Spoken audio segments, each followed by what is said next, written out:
तो बच्चों आज हम आप लोगों को पढ़ाने वाले हैं क्लास 12th केमिस्ट्री का एक छोटा सा टॉपिक DDT।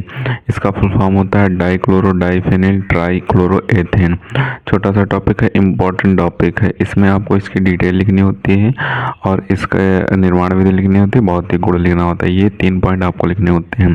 तो ये जो टॉपिक है हेलो एल्केन और हेलो एरिन वाले चैप्टर से लिया गया है। छोटा सा टॉपिक है, आपके एग्जाम में 3 नंबर का पूछा जाएगा, उससे ज़्यादा नंबर का नहीं पूछा जाएगा। इसमें आपको इसकी थोड़ी सी डिटेल लिखनी होती है, निर्माण विधि और भौतिक गुण लिखने होते हैं। तो सबसे पहले इसकी डिटेल देख लेते हैं। जो DDT प्रथम क्लोरीनीकृत कार्बनिक कीटनाशी है। जो DDT है वो 1873 में बनाया गया था। यानी कि जो DDT है ये कार्बनिक कीटनाशी है जिसमें क्लोरीन पाया जाता है। क्लोरीनीकृत प्रथम क्लोरीनीकृत कार्बनिक कीटनाशी, जो प्रथम क्लोरीनीकृत कार्बनिक कीटनाशी बनाया गया था वो DDT था, जो कि 1873 में बनाया गया था। इसे सर्वप्रथम जोडलर नामक वैज्ञानिक ने बनाया था और उसके बाद जो 1940 के अंत में DDT के अत्यधिक उपयोग के कारण उत्पन्न होने वाली समस्याएं उभरने लगी। यानी कि 1940 के अंत में इससे कई सारी समस्याएं, अत्यधिक इसका उपयोग होने लगा और इससे कई सारी समस्याएं उत्पन्न होने लगी। जैसे कि कौन कौन सी समस्याएं? कीटों की अनेक प्रजातियों ने DDT के प्रति प्रतिरोधात्मकता विकसित कर ली। यानी कि कई सारे कीटों की प्रजातियों ने इस कीटनाशी के प्रति अपनी प्रतिरोधक क्षमता विकसित कर ली, जिससे कीट नहीं मरते थे।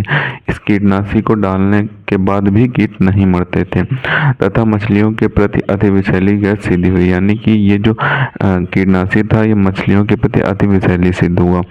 उसके बाद संयुक्त राष्ट्र संघ ने जो 1973 में DDT पर प्रतिबंध लगा दिया। यानी कि जो DDT था उस पर संयुक्त राष्ट्र संघ ने 1973 में प्रतिबंध लगा दिया।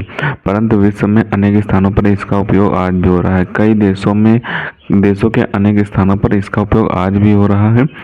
तो अब इसकी डिटेल हो जाएगी। तो अब इसकी निर्माण विधि देख लेते हैं कि इसे बनाया कैसे जाता है।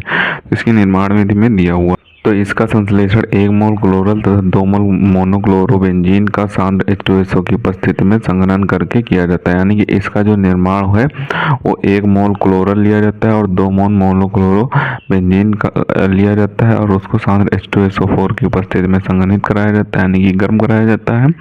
तो हमें DDT प्राप्त हो जाता है। तो हमने यहाँ पे 2 मोल मोनोक्लोरोबेंजीन ले ली है और 1 मोल क्लोरल ले लिया। क्लोरल कैसे बोलते हैं? CHO को और CCl3 के साथ जब जोड़ते हैं तो वो क्लोरो बन जाता है और इसे सांद्र H2SO4 की उपस्थिति में क्रिया कराई तो हमें यहाँ पे DDT प्राप्त हो गया और ये H2 और O मुक्त हो जाएगा। यहाँ पे ये मिलके यहाँ पे आ जाएगा और H2 इधर निकल जाएंगे और O इधर निकल जाएगा तो H2O बना लेगा। तो ये इसकी निर्माण विधि हो जाएगी। अब इसके भौतिक गुण देख लेते हैं। तो भौतिक गुण में दिया हुआ है कि यह सफ़ेद चूर्ण होता है जिसमें कुछ अभिलक्षणित गंध होती है। पानी में अभिलेय किंतु कार्बनिक विलायकों व पेट्रोलियम में विलेय होता है। यानी कि ये एक सफ़ेद रंग का चूर्ण की तरह होता है जिसमें कुछ अभिलक्षण गंध होती है। यानी कि इसमें एक अभिलक्षणित गंध पाई जाती है जो कि पानी में घुलता नहीं है परंतु कार्बनिक विलायकों और पेट्रोलियम जैसे पदार्थों में घुल जाता है, विलेय हो जाता है। तो यही आपका टॉपिक हो जाएगा DDT यानी कि डाइक्लोरो डाइफेनिल ट्राइक्लोरोएथेन। तो ये आपका छोटा सा टॉपिक है और इम्पोर्टेंट टॉपिक है। तो ऊपर से आप इसका स्क्रीनशॉट कर लें और इसे आपको अच्छे तरीके से तैयार कर लेना है।